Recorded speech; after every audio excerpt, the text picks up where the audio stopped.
హైదరాబాద్ లో శాంతి భద్రతలు అదుపులోనే ఉన్నాయన్నారు సిపి మహేందర్ రెడ్డి. ఎలాంటి అవాంఛనీయ ఘటనలు జరగకుండా కట్టుదిట్టమైన భద్రతా ఏర్పాట్లు చేసినట్లు తెలిపారు ఆయన. సోషల్ మీడియాలో వచ్చే రూమర్లను నమ్మొద్దని ప్రజల్ని కోరారు మహేందర్ రెడ్డి. పవిత్ర రంజాన్ మాసము లాస్ట్ ఫ్రైడే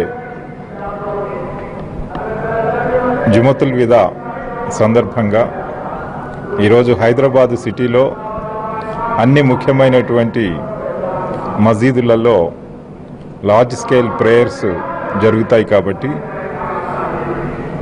ఈ ఫెస్టివిటీస్ అంతా కూడా ఫెసిలిటేట్ చేసి ప్రజలు ఒక ప్రశాంత వాతావరణంలో ఈ ఫెస్టివల్ని సెలబ్రేట్ చేసుకోవడానికి తగినటువంటి బందోబస్తు అండ్ సెక్యూరిటీ అరేంజ్మెంట్స్ సిటీ అంతా ఆర్గనైజ్ చేయడం జరిగింది.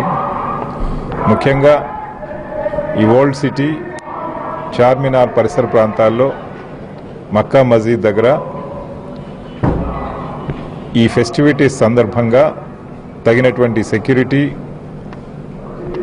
ఫోర్స్ డిప్లాయ్మెంటు, అట్లాగే intelligence collection, anti sabotage check teams, task force teams, arm reserve, అట్లాగే ర్యాపిడ్ యాక్షన్ ఫోర్స్, బయట జిల్లాల నుంచి వచ్చినటువంటి అధికారులు, పోలీస్ అధికారులు, సిబ్బంది, వీరందరినీ కూడా ఈ ఏరియాస్లో డిప్లాయ్ చేసి ఈరోజు ఈ ప్రార్థనలు ఒక ప్రశాంత వాతావరణంలో ముందుకు తీసుకెళ్లడానికి తగిన అరేంజ్మెంట్స్ చేయడం